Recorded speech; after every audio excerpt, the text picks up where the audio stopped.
เขาเป็นนางอย่างคืองามแท้ยอดเงินที่มาจากบ้านเราอันนี้พอแล้วหรอบ่น่าเด้หลายชื่อโอ้อันนี้น้องสาวไอ้เขาถามเด้น้องสาวอย่างน้องเจ้าคนนี้เด้อยู่เฉพาะนะผู้สุดท้ายใครสุดเด้ซื้ออย่างเนาะเค้กน้อยเค้กน้อยเขาจะได้หลายเดี๋ยวเขาไปบายเด้โอ้ยอันนี้เขาพอแล้วหรอบ่สาวพอแล้วแหละสิกลับละสิกลับแล้วบ่โอ้อยู่เที่ยวได้อยู่บ้านได้นี่โอ้ย่างมือเนาะเอาครบจะหลายๆเด้อมาเจอน้องพร้อมแล้วทุกคนเลยหมดทันแล้วเนาะ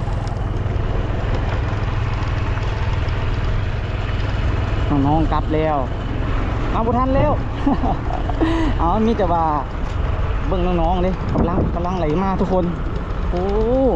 ใส่ชุดชนเผ่าผู้ไทยได้นี่ได้สบายดีเขากลับแล้วบ่กลับแล้วเขาพร้อมแล้วล่ะโอ้ย่างไก่เท่อยู่บ้านนี่บ่โอ้ยังได้มาหรอบ้านนี่ยังกลับมาบ่เพิ่นจุดแล้วบังไฟ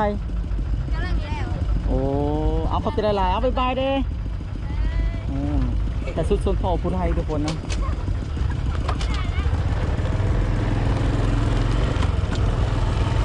ตอนนี้เรากำลังจะโหดงานนะทุกคนงานบุญบั้งไฟดูอันธาตุนางลาวทุกคนเลย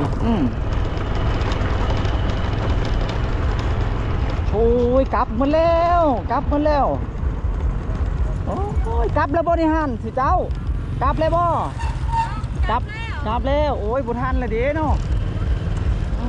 บุทันทุกคนเลยน้องมันพร้อมแล้วทูซื้อหลายเท่นี่กลับแล้วบ่ล่ะพอแล้วบ่โอ้ยพอแล้วน้องทุกคนเนาะคนใส่ชุดชนเผ่าผู้ไทยเนาะทุกคนตอนนี้กำลังมุ่งหน้าเอาไปที่ธาตุญานางลาวเนาะของกินนี่ส่งภาคทางเลยทุกคนทั้งซ้ายทั้งขวาของกินหลากหลายยากตามแต่ลูกค้าเลือกเลย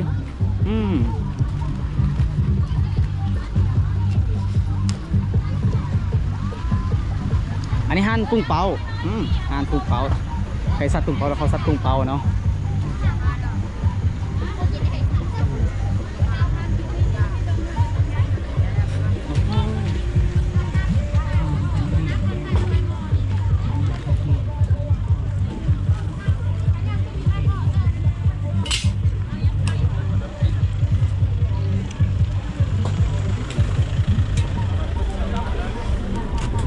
เขามาให้หลายคน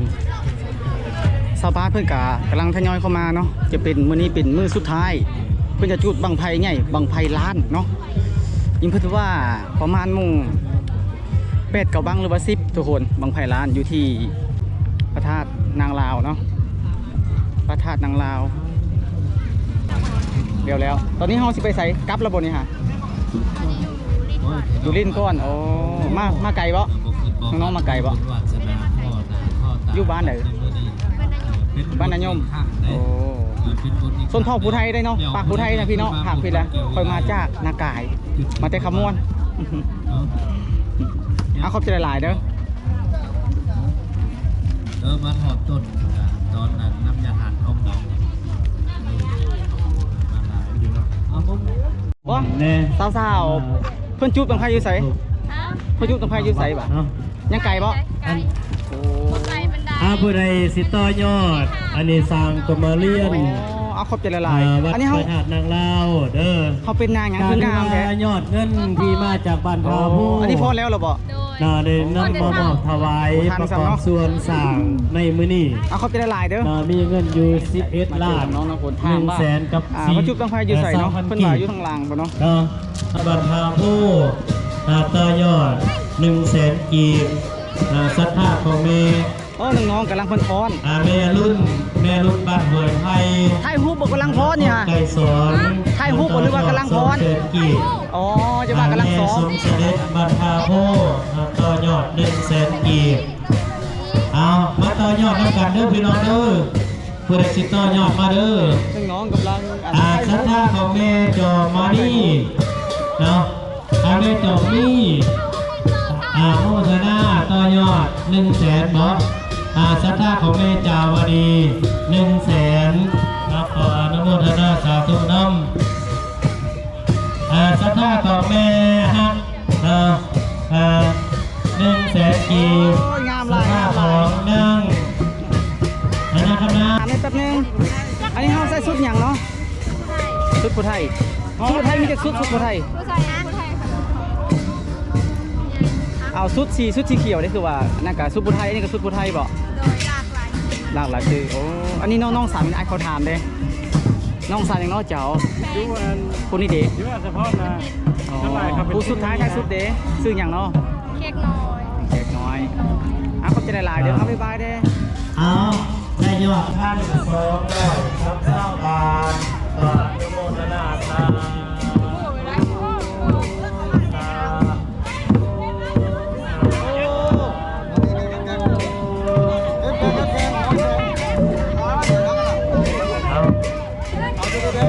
ต้องซ้อมตีกระบวนบ่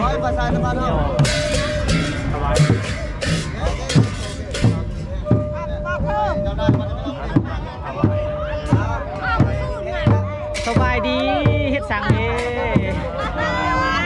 อันนี้มาจากบ้านใดเด้อแม่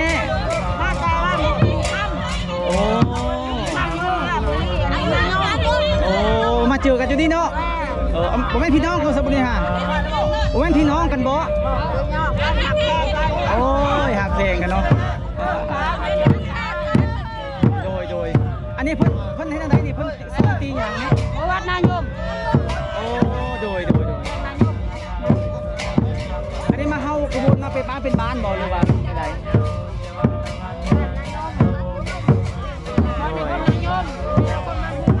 โดยเอาเข้าใจหลายๆได้ไหมเด้อขอบใจโดย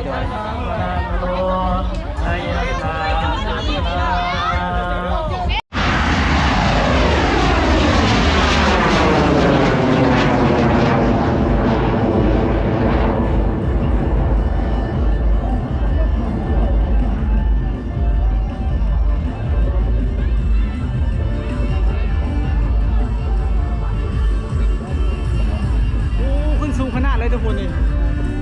ขึ้นสูงขนาดเลยเนาะน้องๆสาวๆมาเสียหลายเนาะตอนนี้เขาเข้าเบิ่งเพิ่นกำลังจะจุดบังไฟทุกคนเนาะงานอยู่ที่ธาตุนางลาวเนาะโอ้โหหลายทุกคนเลย